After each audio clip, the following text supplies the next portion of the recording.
नमस्कार, देश न्यूज देख रहे हैं आप और मैं हूं आपके साथ दामिनी कौर। बुलेटिन की शुरुआत करेंगे, उससे पहले नजर डालते हैं कुछ हेडलाइंस पर।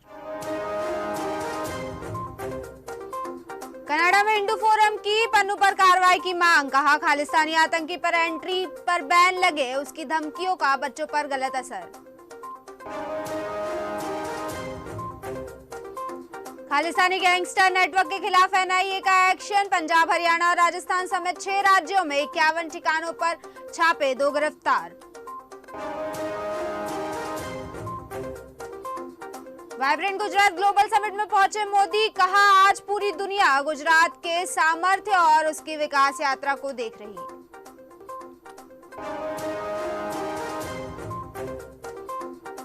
मणिपुर में 2 लापता स्टूडेंट्स की हत्या से भड़की हिंसा, विदेश मंत्री जयशंकर बोले समाधान का प्रयास जारी, जांच के लिए इंसाफ जाएगी सीबीआई। भोपाल में बागेश्वर पीठाधीश्वर पंडित धीरेन्द्र कृष्ण शास्त्री की कथा, आज से 55 एकड़ में बुलाएंगे कथा, दरबार और गणेश विसर्जन।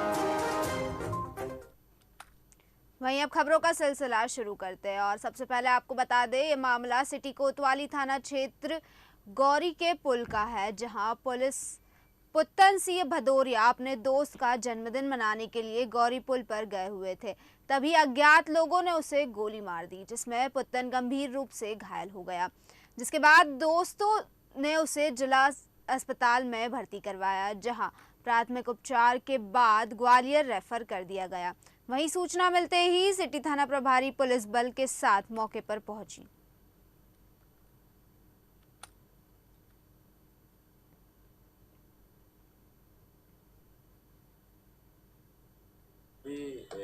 सूचना प्राप्त हुई थी कि गौरी किनारे एक व्यक्ति को गोली मारी है। देव भदौरिया करके हैं जिनको गोली लगी है और उनको भी ग्वालियर रेफर किया गया है।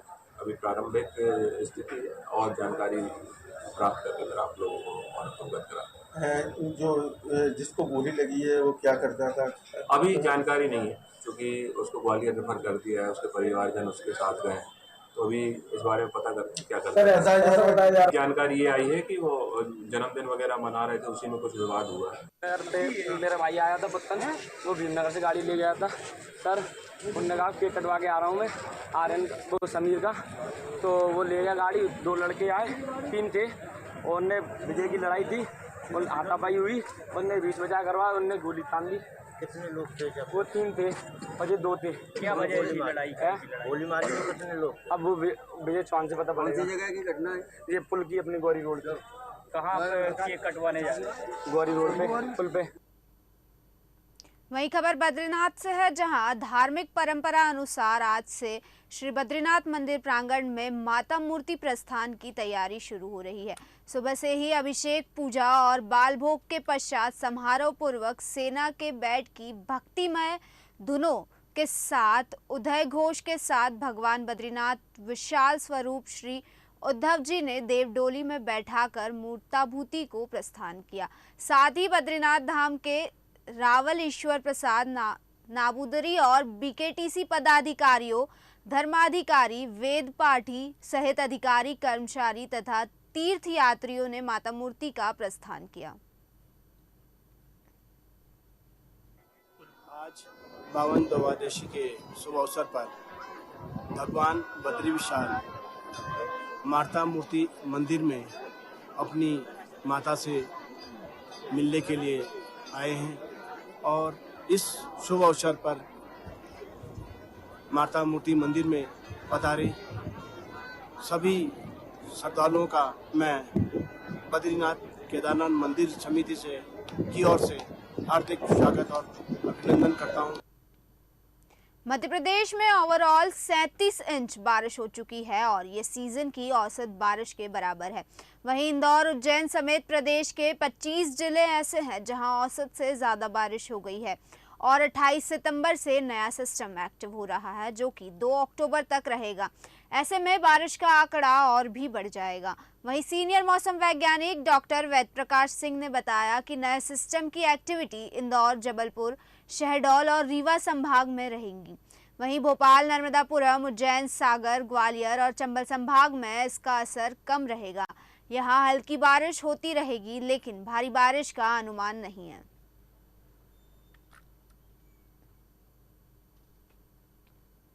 भारतीय जनता पार्टी अल्पसंख्यक मोर्चा के राष्ट्रीय उपाध्यक्ष और उत्तराखंड प्रभारी मुफ्ती अब्दुल वहाब काशमी लालकुआं पहुंचे, जहां उनका भाजपा कार्यकर्ताओं ने जोरदार स्वागत करते हुए माल्यार्पण किया। इस दौरान मुफ्ती अब्दुल्ला वहाब काशमी ने कहा कि देश के प्रधानमंत्री नरेंद्र मोदी के नेतृत्व में अल्पसंख्यक वर्ग के लिए कई लाभकारी योजनाएं चल रही है, जिनका लाभ लाखों लोगों को मिल रहा है। वहीं उत्तराखंड में लोकसभा चुनाव नजदीक है, जिसमें 5 सांसदों का कार्यकाल सराहनीय है। साथ ही उन्होंने आगामी निकाय चुनाव को लेकर कहा कि जिस तरह से यूपी के 95 शहरों में मुस्लिम समाज के लोगों ने परचम लहराया है, उसी तरह अन्य जगहों पर भी कामयाबी जरूर मिलेगी। वहीं साथ ही साथ उन्होंने राष्ट्रीय नेतृत्व के विकास की सोच के साथ आगे बढ़ने को कहा। राष्ट्रीय उपाध्यक्ष हूँ, उत्तराखंड का प्रभारी हूँ। मैं 2-3 सालों से आना जाना करता हूँ। व्यवसाय इलेक्शन में पूरा सहयोग मैंने दिया अपने कार्यकर्ताओं के साथ, और ईश्वर की कृपा, अल्लाह का करम की कामयाबी मिली। आज की तारीख में हमारे लोकप्रिय नेता को मौका दिया गया। लगभग 95 मुसलमान मेयर वगैरह भी कामयाब हुए, यहाँ भी दिया जाएगा। और जहाँ तक पार्लियामेंट की बात है, हमारे यहाँ 5 लोकसभा सीट है, 5 में हमारे उम्मीदवार कामयाब हैं। पार्टी उनकी कारकर्दगी भी देखेगी। प्रधानमंत्री नरेंद्र मोदी की सभा के बाद अब बीजेपी ने विधानसभा चुनाव की तैयारियां तेज कर दी है। बीजेपी की पहली लिस्ट कभी भी जारी हो सकती है। इसी को देखते हुए बीजेपी के राष्ट्रीय अध्यक्ष जेपी नड्डा और केंद्रीय गृह मंत्री अमित शाह जयपुर पहुंच रहे हैं। आपको बता दें, दोनों नेता बीजेपी संघ के नेताओं के साथ बैठक करेंगे। वहीं बैठक में विधानसभा चुनावों में टिकट बंटवारे और चुनाव में संघ की भूमिका को लेकर विचार विमर्श होगा।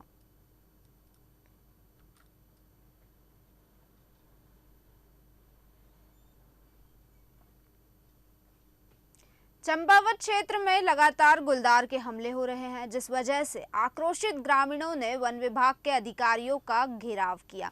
दरअसल गुलदार के हमलों की दहशत में जी रहे ग्रामीणों का कहना है कि बीते लगभग 3 माह से क्षेत्र में गुलदार की दहशत बनी हुई है और क्षेत्र में हर दिन गुलदार किसी न किसी राहगीर पर हमला कर उसे अपना शिकार बना रहा है। इसके बावजूद भी वन विभाग के अधिकारी चैन की नींद सो रहे हैं। वहीं ग्रामीणों ने विभागीय अधिकारियों से मांग की कि जल्द से जल्द क्षेत्र में सक्रिय गुलदार को पकड़ा जाए और उन्हें इस आदमखोर गुलदार की दहशत से मुक्त किया जाए। वहीं वन विभाग की एसडीओ नेहा चौधरी ने बताया कि क्षेत्र में कई पिंजरे स्थापित किए गए हैं, परंतु गुलदार उन पिंजरों में नहीं फंस रहा। क्षेत्र में वन विभाग के द्वारा पहले से ही पिंजरे लगाए गए हैं, क्योंकि ये घटनाएं कुछ महीनों से लगातार हो रही थी। तो पिंजरे लगाए हुए भी हमें 3 महीने से अधिक हो चुके हैं, उसका काफ़ी विस्तार भी लिया गया। किंतु पिंजरे में क्योंकि अभी तक गुलदार नहीं फंसा, तो हम लोग एहतियातन जो भी हमारे यहाँ से गाड़ियाँ जाती हैं बस्तिया से, टनकपुर की तरफ से जब जाती हैं, बस्तिया में हमारा एक बैरियर पड़ता है। हम बस्तिया में उनको रोक करके यथासंभव जितने ज़्यादा हम रोक सके, 3 या 4 कम से कम हम उनको ऐसे भेजते हैं।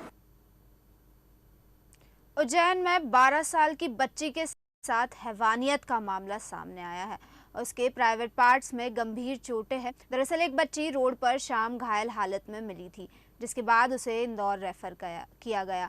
बच्ची अब खतरे के निशान से बाहर है। वहीं डॉक्टरों ने बताया कि बच्ची के साथ दुष्कर्म हुआ है। वहीं पुलिस सीसीटीवी फुटेज की तलाशी कर रही है और पूछताछ की जा रही है।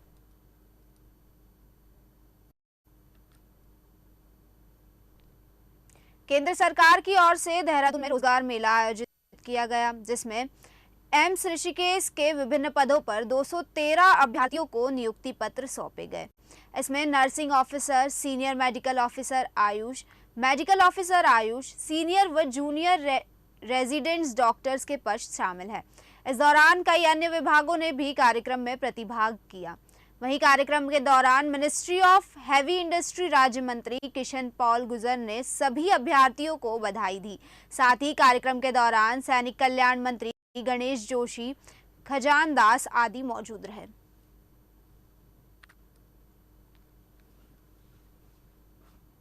उत्तर प्रदेश के पूर्व मुख्यमंत्री दिनेश शर्मा मिशन मध्य प्रदेश पर आए हैं और उन्होंने कहा कि मध्य प्रदेश में अगर भाजपा है तो उसका श्रेय केंद्र को जाता है। इस चुनाव में मध्य प्रदेश के लिए वोट नहीं होना है, बल्कि राष्ट्र के निर्माण के साथ नरेंद्र मोदी को तीसरी बार प्रधानमंत्री बनाने के लिए मत होना है। साथ ही शर्मा ने कहा कि प्रधानमंत्री नरेंद्र मोदी के नेतृत्व में भारत को विश्व गुरु बना सके, इसके लिए राष्ट्र निर्माण के साथ इस बार भी चुनाव में आप सबका योगदान भाजपा और नरेंद्र मोदी के लिए जरूरी है।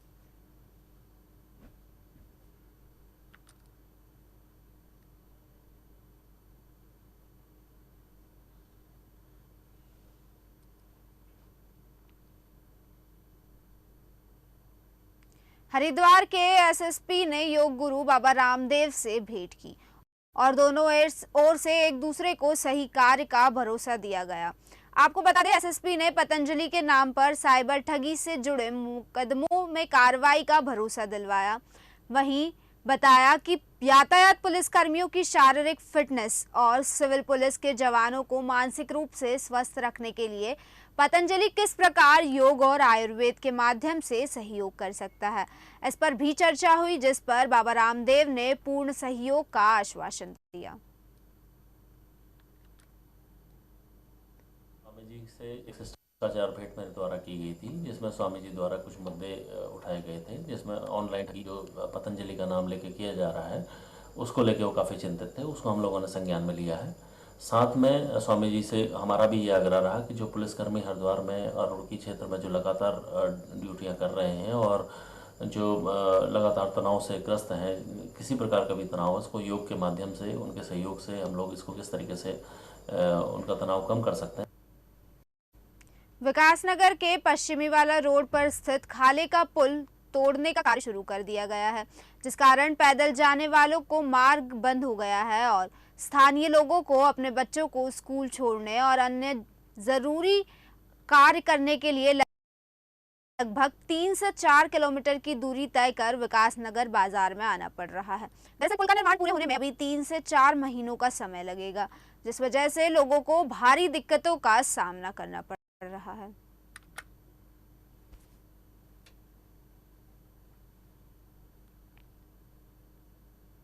हाँ जी, पश्चिमी वाला क्षेत्र में जो ये पुल का निर्माण कार्य चल रहा है और जो ये पुल क्षतिग्रस्त हुआ है, इसके बारे में आप क्या कहना चाहेंगे? रास्ता चाहिए और क्या चाहिए। किन किन दिक्कतों का सामना करना पड़ रहा है आप लोगों को आजकल? बहुत दिक्कत हो रही है, चलने की दिक्कत हो रही है, पैदल वालों को भी। छोटे छोटे बच्चे हैं, वो भी नहीं जा पाते। भाई रास्ता मिलना चाहिए। रास्ता चाहिए, रास्ता चाहिए, बच्चों के लिए रास्ता चाहिए, गाड़ी के लिए भी रास्ता चाहिए। आने जाने का बहुत दिक्कतें हो रही है, बाजार आने जाने में। जैसे कि अभी लोगों के द्वारा बताया गया है कि जो पश्चिमी वाला में जो पुल है, इसका कार्य कब तक होगा अभी कुछ पता नहीं है, तो आप शासन प्रशासन से क्या चाहते हैं? हम शासन प्रशासन से ये चाहते हैं कि जल्द से जल्द इसमें कार्य लगे और तैयार हो। इसमें अभी समय लगेगा। हम चाहते हैं कि फिलहाल 2 व्हीलर के लिए और पैदल के लिए जैसे बच्चे आते हैं पूरा, उनके जाने के लिए यहाँ पर एक रास्ता बना दिया जाए। इसमें थोड़ा सा मलबा डलवा कर थोड़ा आगे तक डल जाए मलबा, जी जी, और जो है पैदल का और 2 व्हीलर का रास्ता बन जाए। फिलहाल के बुलेटिन में बस इतना ही। बने रहिए देश न्यूज के साथ। नमस्कार।